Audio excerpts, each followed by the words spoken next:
Back alongside Wendy Mader from T2Coaching.com. I'm Dave Erickson from EnduranceHour.com. Today we're talking about 4 key weekly swim workouts. And Wendy, number 1. If you only have one day a week to swim, you should always make it, in my mind, a skills and drills workout. Even if you're a competitive swimmer with a lot of experience, we can never, I think, overemphasize the importance of skills and drills in the pool for injury prevention and to provide free speed.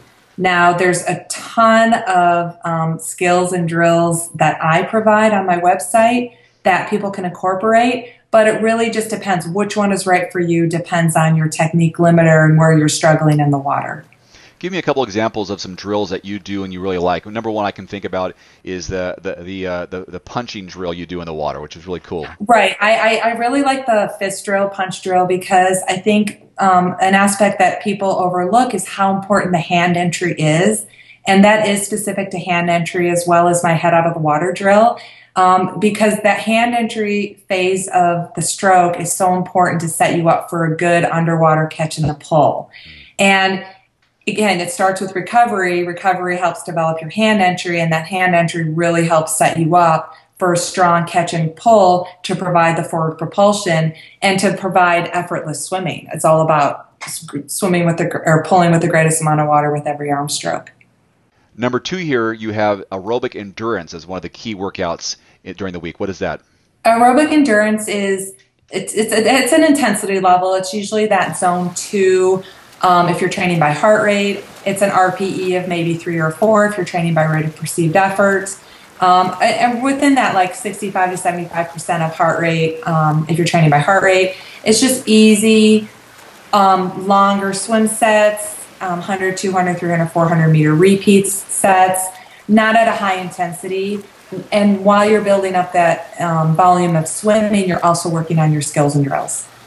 And every one of these is building on each other. So next you have number 3, strength as a key weekly swim workout. I love strength in the pool. I think the best way to get stronger in the pool is to swim with hand paddles.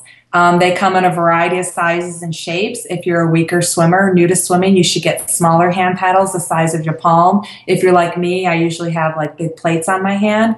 But it's important first, before you do start working on strength in the pool with a pull buoy and hand paddles, is that you develop those skills and aerobic endurance. So then your technique is a little bit better, so you can strengthen that new technique. But again, I think paddles and pulling really are really beneficial to getting that strength, as well as starting to increase the intensity to that zone 3 level, 85% level, so you're swimming a little bit stronger too. And the 4th and final key weekly swim workout has to do with speed. Speed. Now, you can't just jump in the pool and expect to get faster and build up that distance to get faster. Of course, anyone can swim a 25 as fast as they can and probably beat someone like me who's been swimming for 25 years.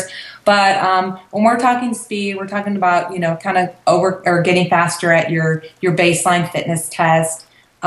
You develop those skills and drills, you develop your aerobic endurance, you start to get some strength, and that'll transfer into speed. Speed workouts are like 25-meter sprints, 50-meter sprints, 100-meter threshold pace type of workouts. Again, they're just all important, but you definitely want to go through the process of getting there. If someone wants to get a free swim form analysis, they can do so by going to EnduranceHour.com. We have an icon on the right-hand side of the page. Click on that, and we'll send you directions on how to record yourself and send us that video. And then in return, we will do a commentary of what we see and send you some free coaching, and also make a video for you that we can share with everybody else so they can all learn as well. If you have a question for Wendy, we have a number of options via voicemail. Wendy, where are the places people can leave us a voicemail, and how can they do that? They can go to Endurance Hour or T2 Coaching Facebook page. They can go to Endurance Hour or T2 Coaching website, and you'll see a little tab that says leave us a voicemail. You can leave us a click on the tab, leave us a voicemail from your desktop, laptop, or mobile device. We will receive the message, and then we will record our answer to whatever question you have. It's a really cool feature. Please take advantage of it. So today's been 4 key weekly swim workouts with Wendy Mader, myself. Thanks for watching. We'll see you next time.